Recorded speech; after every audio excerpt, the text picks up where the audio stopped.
Hey guys, I'm Rachel Simon. I'm the movies editor here at Bustle, and I'm here with director Ry Russo-Young, whose new movie Before I Fall is just premiered at Sundance and comes out on March 3rd. Welcome. Hi. Thanks. We're so happy to have you here, and I'm excited for what we're about to do. But first, let's talk a little bit about Before I Fall, which I saw. I loved it so much. I really thought it was just such a smart, interesting take on, being a teenage girl and female friendship and all those things. And, but I'm curious how you, as the director, how would you describe the movie? I would describe it as a girl who relives the day that she dies over and over again until she gets it right and has sort of a moral awakening. She becomes who she is. Very cool, very cool. Yeah. And it definitely shares some kind of, anyone who hears the live the day, living the same day over and over again has kind of similar Groundhog Day themes. Mm-hmm. But obviously this one's so different in focusing on, what it's like to be a teenager and, that type of thing. Yeah, I mean, it uses the plot device of Groundhog Day, which is the sort of time loop thing that other films do, like Source Code or Edge of Tomorrow. It's sort of a familiar plot device. But it uses it to, certainly in a teenage angst, darker type of high school movie, but then it also uses it to very emotional ends. The movie is not a comedy like Groundhog Day. Definitely not. It is a drama. Very cool. But I think it's really, the thing that I've been so impressed with is how people are really emotionally connecting to the movie and that it touches them personally in their own lives. It makes them think about their own lives. And that's kind of, that for me is the best, is that it affects an audience. For sure. And I'm sure one of the reasons for that is that it is adapted from a book that's, Lauren Oliver's best-selling YA book that, obviously fans were so passionate about. Mm-hmm. And for you as the director, obviously it's great to have that kind of built-in fan base already, but was there pressure to kind of adapt a book that was so loved? The thing that I found is that I loved when I read the book and then I connected it to it personally, emotionally. I felt like I was moved by it. And so then I did some research on, what are other fans connecting to about the movie or about the book? And I felt like it was the same things that I loved about it were the same things that fans tapped into. Yeah. And so it wasn't actually the big struggle because it felt really honest and almost natural in terms of the adaptation. The tricky thing is actually sort of a book is so interior and you're so much in Samantha Kingston's head, and getting it to make sure that the audience is inside her head while, during the movie was really sort of the challenge. No, totally can imagine. And one of the things we talked about briefly about that, for me at least as the viewer, and I'm sure for so many other people, was so interesting and unique about this movie is that it really is this complicated, realistic take on female friendship and the struggles of being a teenage girl without falling into these, huge cliches that are always seen in movies and TV. And for you, is this something that, when you read the script and when you read the book, was that something that really stood out for you and was important to kind of maintain in the movie? Yeah, it reminded me, when I read the script, it really reminded me of my own female friendships growing up, and in high school specifically, because high school, I think, is this really unique time where you kind of leave your parents and you enter your peer group, and your peer group is very high stakes, and they're like kind of a whole new world for you. And there's an intimacy there to those relationships and a sort of like warmth and affection.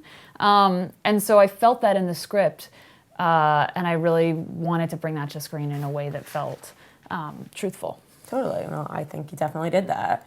Well, the actors, Zoe Deutsch, Halston Sage, Cynthia Wu, Medallion Rahimi, they play this sort of four-girl gang, and they did such a good job at making it feel real and sort of giving me gold in the edit room, and that's such a big part of it. Definitely. Well, kind of on a little bit of a similar note, we're going to do something a little fun, a little unorthodox here, kind of on the general lines about what it's like to really be a woman in Hollywood, as obviously you know. And so we're going to kind of go through topic by topic some of the issues that women in Hollywood face. I'm actually going to pass you an apron so you can get all set up like I am. Okay, got it. And some of these topics, on it. Sexism, the wage gap, female representation on screen, what else? We got sexual harassment, stereotyping, all these things that women obviously face in any career and in anything, but especially in Hollywood, this is something that, as you know, is so prevalent. So we're going to kind of do something where we're going to talk a little bit about each topic and then smash the cupcake, kind of represent, smashing these challenges and breaking the glass ceiling. Let's do it. Well, yeah, totally. The first one we got breaking the icing is sexism. So this one, obviously this is something that's prevalent in, as I said, in like every industry, unfortunately, but especially Absolutely. Hollywood, I'm sure. For you, kind of, have you found that Hollywood has kind of felt it all like a boys' club, or have you experienced sexism in that way? Yeah, I think, there's definitely, in terms of women getting jobs, I think that's where you really see it, especially for female directors. Female directors are not getting hired in the same way that male directors are. Yeah. And I've definitely seen that personally and seen it happen to a lot of my friends in terms of just not getting those opportunities, because I think Viola Davis said in her other Oscar speech, it's just all about opportunity. Definitely. And that is really where I see the sexism in terms of not getting those opportunities to really work with bigger budgets. I think a lot of it comes down to money, and that's sometimes the elephant in the room that nobody likes to talk about because it's intense, but it is about trust of like, here's a bunch of money, we're going to go direct the movie. And that's really where I think society still has a really hard time trusting women. Unfortunately, that's So very we saw true. that with the election. Oh, yes. Yeah, we all saw that. Well, what would you say to kind of a female director who's just starting out, who obviously wants to find success in Hollywood? Is there any advice you'd give? There's sort of two things. One, I think, is to make lots of movies. Like, the good thing about living right now is that you actually don't need a ton of money to make movies. Yeah. You can make a bunch of movies on your iPhone, and they might not be super. I mean, Tangerine, for example, that's a movie that was shot on an iPhone. So cool. They're like, and I think it's so the things kind of go hand in hand. One is to shoot a lot and to actually make a lot of movies. It doesn't matter if they're 1 minute or 60 minutes or whatever, but just practice your craft. Definitely. I think that's really important and helpful to getting good at it. And then the other thing is to be persistent. That's good advice. And to not let, if you fail, as we all do at a certain point, to just get back up and do it again and keep making things. So they kind of go hand in hand. For sure. I mean, that's pretty good advice. Well, on that note, let's smash our first cupcake. Do you want to do the honors? Sexism, sure. I'm All going to right. hold this here. Go for it. Okay. Sexism, bye-bye. Oh, Oh, it's kind of a sticky. I gotta hit it again. Ooh.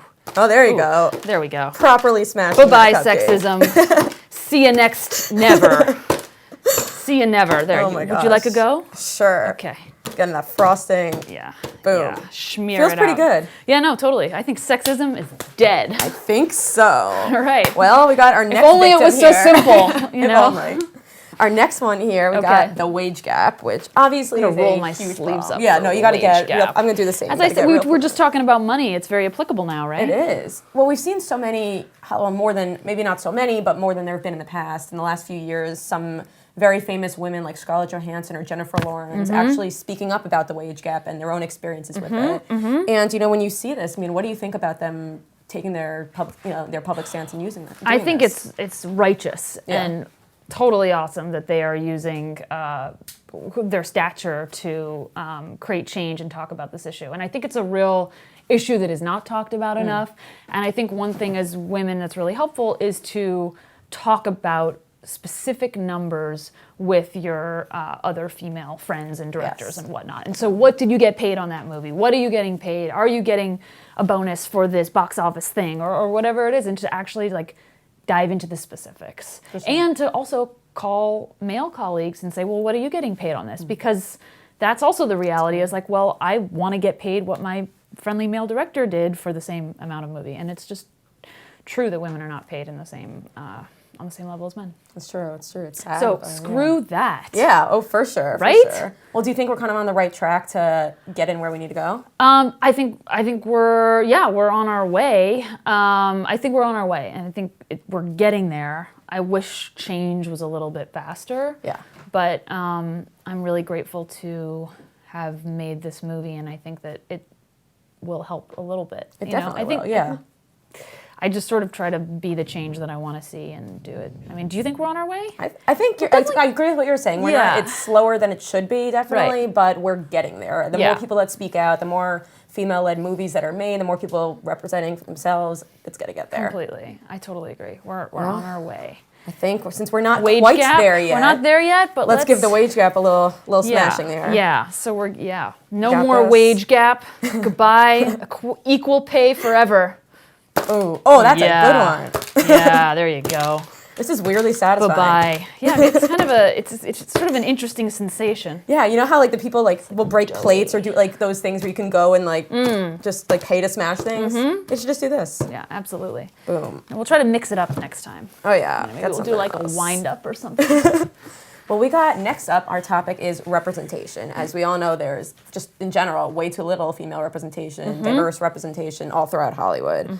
And it's kind of unfortunate, you know, there was a study that found that the number of female directors actually declined between 2015 and 2016. They only made up in 2016 7% of the directors of the top 250 films of the year. I mean, this is obviously depressing, but were you surprised by this type of result?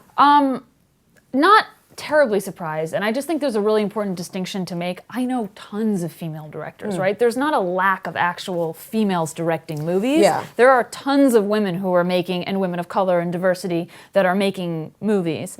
They're just not getting the opportunities to make movies on a budget that compete in that top 270 movies. Yeah. So it's really, again, it's not about like, where are all the female filmmakers? No women are making films. It's more about, let's just give those female filmmakers the opportunity to make films on a larger scale, which means bigger budgets. Because I know tons of, super talented women that are, making films for like, that's a $100,000 movie or a $50,000 movie or a $600,000 movie.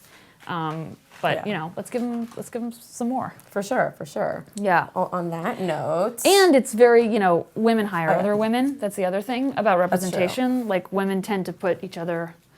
All right. Well, Here we go. let's give this representation a little smash. Okay. I got this. Do you want the first one, or you want me to? This all you. Right, I'm going to wind up. I'm going to try to see if I You can seem very do a ready lot for of this. impact. Here we go. 1, 2, 3. Ooh. Boom. Off. Yeah. Bye-bye. Representation will Boom. change. There we go. Okay. Oh man, Okay. beautiful. Oh man. Well, we got our fourth one, which is stereotyping. Stereotyping. We're going to smear. Really adds to the whole vibe of it. Representation is a personal issue with me. Because I remember being a kid I remember watching movies as a kid, and they inform so much of how you see the world, right? They're kind of your universe of like how to be in the world. And if you're not seeing yourself on screen in some way, shape, or form, or not seeing unconventional bodies or, who you are, just what you look like, it's everything. No, it matters so much. Movies are a really powerful medium that I think take a lot of responsibility to do. I cannot agree I don't more. take my job lightly. Well, as we move on to the next one, it's kind of in a similar vein. I mean, stereotyping kind of goes into that. Its representation is great, but if you're seeing women that aren't actually representing real women and showing that, it's good to see it, but it still defeats the purpose a little bit. Yeah. And for you as a director, are there any specific stereotypes that you try to make sure don't exist in your movies? Well, I think that in a lot of ways, what has become normal to us is the male gaze, right? Yeah. So like in a way, movies are all about seeing, you're looking, and it's teaching you how to look. And so looking at women is actually a really loaded topic. And when we're looking at them, we're actually already accustomed to the male gaze. And that's what we see. We look at their bodies, we pan up their bodies, we separate their sort of head from their hips, or in terms of close-ups. And so when I'm shooting, I'm really aware at how the camera, the camera's writing, basically.